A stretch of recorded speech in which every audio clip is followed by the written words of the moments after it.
အားလုံးမင်္ဂလာပါ Touch by AB ကနေပြန်လည်ကြိုဆိုလိုက်ပါတယ်ဒီသင်ခန်းစာမှာတော့မေ့စီတို့က System Unit ရဲ့အတွင်းပိုင်းမှာခြေဆက်ထားတဲ့ပုံစံကိုထပ်ပြီးတော့လေ့လာမှာဖြစ်ပါတယ် System Unit ရဲ့အတွင်းပိုင်းဆိုတာထက်ကျွန်တော်တို့ Computer တစ်လုံးရဲ့အတွင်းပိုင်းခြေဆက်ထားတဲ့ပုံစံမျိုးစားအမျိုးမျိုးကိုပြီးတော့လေ့လာမှာဖြစ်ပါတယ်ဆိုတော့ကျွန်တော်တို့ဒီမှာရှိမလဲဆိုရင်ကျွန်တော် motherboard ကြီးရှိမယ်ပေါ့ဗျာနော်ဒီအကြောင်းကြီးကကျွန်တော်တို့ motherboard ကြီးထဲမှာကျွန်တော်တို့ CPU စိုက်ထားမယ်ပေါ့နော် CPU ထားမယ် motherboard ပုံမှာ CPU တင်ထားမယ်ပေါ့နော် CPU ချိတ်ထားမယ်ပြီးတော့ဘာတွေရှိဦးမလဲဆိုရင်ကျွန်တော်ဒီမှာ RAM ကြောင်းတွေရှိဦးမယ်ပေါ့နော် motherboard မှာ RAM ကြောင်းတွေရှိဦးမယ်ဒီ motherboard ကိုပဲကျွန်တော်အရင်တော့ပြောခဲ့တယ်ဒီ motherboard ကိုပဲရှိသမျှပစ္စည်းအရာအားလုံးက computer ရဲ့ပစ္စည်းအရာအားလုံးကဒီ motherboard ကိုပဲလာပြီးတော့ချိတ်ပေးတယ်ပြီးတော့ motherboard ကလည်းပြန်ပြီးတော့လွှတ်ပေးတယ်လို့ကျွန်တော်ရင်သင်ခန်းစာတော့ပြောခဲ့တယ်ဆိုတော့ကျွန်တော်တို့ဒီမှာ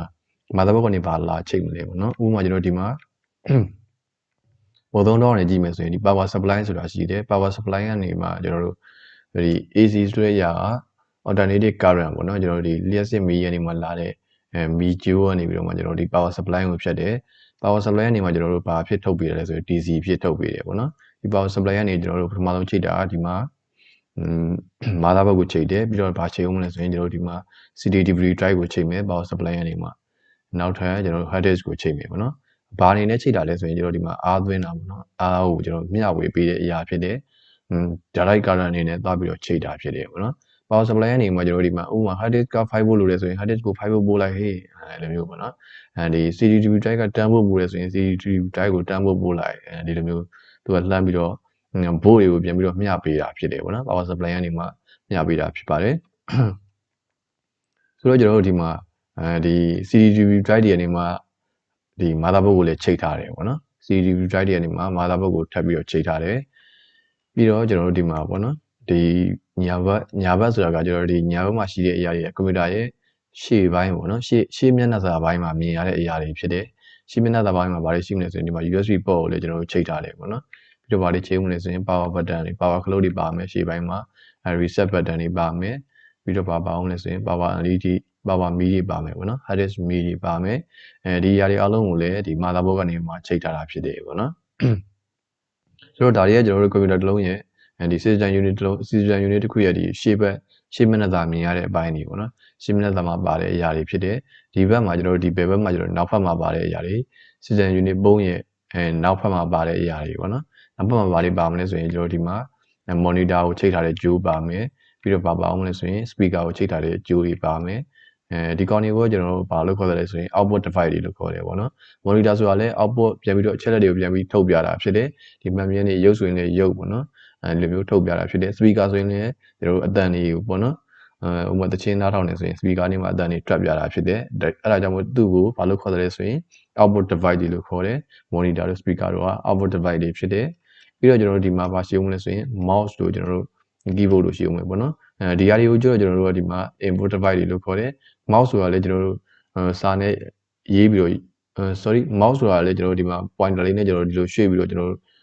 သုံးလို့ရတာပေါ့နော်ပြီးတော့ keyboard ဆိုတာလည်းကျွန်တော်တို့ဒီစာရီရိုက်ထည့်တယ်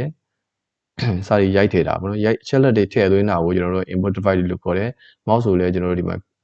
software တစ်ခုဖွင့်နေတယ်ဆိုရင် double click နှိပ်ပြီးဖွင့်တာမျိုးလို့ဒါလိုမျိုးနှိပ်လိုက်တာအချက်လက်ထည့်သွင်းတာဖြစ်တယ်ပြန်ပေါ်တာကကျတော့ monitor မှာပေါ်တာဖြစ်တယ် monitor ကကျတော့ output device လို့ခေါ်တယ်ပေါ့နော်ဆိုတော့ကျွန်တော်ဒီနေရာမှာမှတ်သားထားမှာမရှိဘူးကဒီမှာဒီ hard disk တို့ CD/DVD drive တို့ USB port တို့ကကျွန်တော်တို့ဒီမှာ motherboard နဲ့ချိန်ထားတယ်ပေါ့နော်ဒီကျိုးတွေကိုတစ်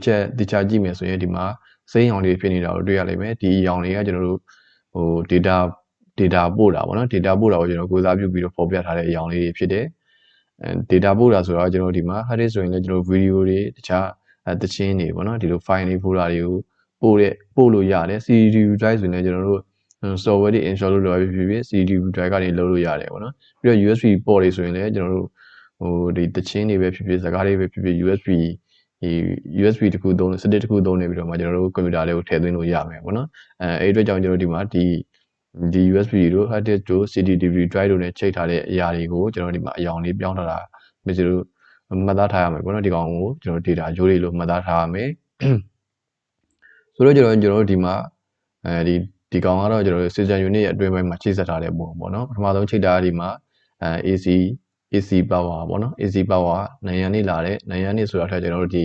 blackboard တွေလာတဲ့ အဲဒီ AC ကိုမှ alternative current ကိုမှကျွန်တော်တို့ power supply ကနေမှ DC ပြောင်းပေးတာ direct current ပြောင်းပေးတဲ့ပြီးတော့မှကျွန်တော်တို့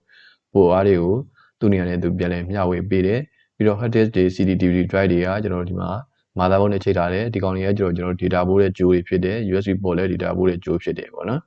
တခြားကြိုးတွေကကျွန်တော် data ပို့တဲ့ကြိုးတွေမဟုတ်ဘူးdata ပို့တဲ့ကြိုးတွေမဟုတ်ဘူးပေါ့နော်ဒီလိုမှတ်သားထားမှာဖြစ်ပါတယ်